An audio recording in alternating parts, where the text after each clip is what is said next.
অভিনেত্রী হিসেবে যে তিনি বীর, সেটা তিনি তার কাজে আগেই প্রমাণ করেছেন। তবে বীর পুরুষে তিনি ঠিক কী ধরনের নারীর চরিত্র করছেন সেটা জানবো তার কাছ থেকেই। আমার সঙ্গে রয়েছেন এই মুহূর্তে শ্রাবন্তী। শ্রাবন্তী, বীর পুরুষ, সেখানে তুমি একজন বীর আইপিএসের চরিত্রে রয়েছে, কিভাবে এটা হলো? আমার চরিত্রের নাম হচ্ছে আত্রি ব্যানার্জি, একজন র এজেন্ট। প্রচুর লাইফের অনেক কিছু আছে, অনেক শেডস আছে, আর এতদিন ধরে যে শ্রাবন্তীকে দেখা হয়েছিল, তো এখান থেকে একদম অন্যরকম কিছু একটা দেখতে চলেছে আমাদের দর্শক। সো আমি ভীষণই থ্যাঙ্কস টু আমাদের ডিরেক্টর রাজস্বী দাকে যে আমাকে একটা এত ভালো একটা চরিত্রে আমাকে নেওয়া হয়েছে, যেখানে আমি ফাইট করছি, আমি প্রত্যেকটা কেস আর কি সলভ করার চেষ্টা করছি। আমার পুরো একটা টিম আছে, সুদীপ্তা আছে, মানালি আছে, অঙ্কিতা আছে, আর আরেকটা জিনিস বলবো, আমার ফেভারিট, ভীষণ ফেভারিট স্বস্তিকা মুখার্জি, অসাধারণ অ্যাক্ট্রেস, অসাধারণ অভিনেত্রী, আমার অল টাইম ফেভারিট। যেমনি সুন্দরী তেমনি অভিনয়। তো আমি ভীষণ হ্যাপি এই ছবিটাতে যে আমাকে কাস্ট করা হয়েছে। শ্রাবন্তী মানে যতদূর আমরা জানি যে ভীষণ মিষ্টি একটা ক্যারেক্টার, ভীষণ সুইট বাবলি গার্ল নেক্সট ডোর। এখানে সেই ক্যারেক্টারটার একদম 180 ডিগ্রি ঘুরে গিয়ে হেভি ফাইট টাইট করছো তোমরা। আমি দেখেছি বা বিভিন্ন ইউটিউবে দেখা যাচ্ছে যে তোমরা হেভি ফাইট সিকোয়েন্সে প্র্যাকটিস করছেন। কীরকম ছিল মানে যে রোলগুলো করেছো সেই রোল থেকে এতটা ডিফারেন্ট, ফলে তো শুটিংয়ের যে প্রসেসটা সেটাও নিশ্চয়ই একদম ডিফারেন্ট হয়। এই শুটিং এর এক্সপেরিয়েন্সটা কিরকম?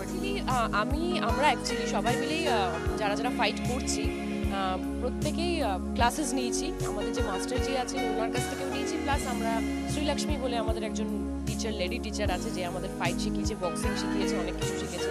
আর আমি এইসব ব্যাপারে ভীষণ আমার ইন্টারেস্ট, আমি ফাইট করব, লাফাবো, ঝাঁপাবো, এইসব আমার বরাবর ছোটোবেলা থেকে। আমি ইনফ্যাক্ট আমার ডিরেক্টরদেরও বলতাম যে একটু আমাকেও মারতে দাও, আমি একটু খুশি মারি। তো প্রচুর আমরা মানে একদম, এটা হচ্ছে আমাদের এই টিমটা, রাজস্বীদার এই টিমটা হচ্ছে ফুল টু ফান টিম। অনেক চরিত্র ছবিতে, আর ম্যাক্সিমাম যে বড় চরিত্র তারা মহিলা। জেনারেলি এটা বলা হয় যে একসঙ্গে হিরোইনরা কাজ করলে একটা বেশ ক্যাট ফাইটের মতন থাকে, ওর সাথে কথা বলা ওর সাথে কথা বলা। তোমাদের মধ্যে ব্যাপারটা কি, মানে অ্যাকচুয়ালি কি ক্যাট ফাইটটা এক্সিস্ট করে? বাবা, আমি ক্যাট ফাইটের মধ্যেই নেই। ক্যাট ফাইট ওসব বুঝি না। আমরা সবাই কো অ্যাক্ট্রেস। আমার কো অ্যাক্টর যদি ভালো অ্যাক্টিং করে, আমার অ্যাক্টিংটা অনায়াসে ভালো হবে। আচ্ছা, একদম তুমি ধরো হার্ড কোর, যেটা মেইন স্ট্রিম কমার্শিয়াল ছবি, তুমি এতদিন যে ছবিগুলো করে এসছো, সেই ছবিতে কাজ করা, আর এই ধরনের একটু অফবিট ছবি, একটু অন্য ধরনের চরিত্র, এই ছবিতে কাজ করা, দুটো সিনেমার ধরন একদম আলাদা। তুমি কি কাজ করতে গিয়ে তোমার মাথায় সেটা কখনো কাজ করছে যে আরে আমি তো এই ধরনের ছবিতে জেনারেলি করি, মানে ধরো গয়নার বাক্স করেছো বা জানো তো, আমি না কোনো ছবিকে আলাদা করে এটা অফবিট আর এটা কমার্শিয়াল এরকমভাবে অ্যাক্টিংই করি না। আমি চরিত্রটা বুঝে নিই, কী চরিত্র আমাকে করতে হচ্ছে, সেই চরিত্র অনুযায়ী আমি অভিনয়টা করার চেষ্টা করি। গ্রাফটা জানাটা ইম্পর্টেন্ট। সেখানে মানে কি ছবি অনার কি ওইসব আমি ভাবি না। আর এটা আমি যেটা ওভার দ্য ইয়ার্স বা তোমার কাজের ধরন বা তোমার ছবির চুজ দেখে যেটা মনে হচ্ছে যে যত দিন যাচ্ছে তত তুমি বোধহয় ওই একদম টিপিক্যাল মেইনস্ট্রিম কমার্শিয়াল থেকে একটু বাইরে কিছু করতে চাইছো বা একটু অন্য ধরনের কিছু করতে চাইছো। Is it like that? না, নট লাইক দ্যাট অ্যাকচুয়ালি। আমি ভালো চরিত্র পেলে, যেটা কমার্শিয়াল হোক বা কমার্শিয়াল ছবি, অবভিয়াসলি আমি প্রচণ্ড ভালোবাসি।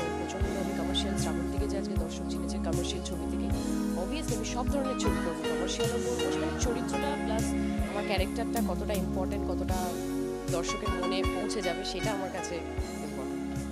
থ্যাংক ইউ সো মাচ কথা বলার জন্য। এবার দেখি তোমাকে কতটা বীর নারী করে তুলতে পারে এরা।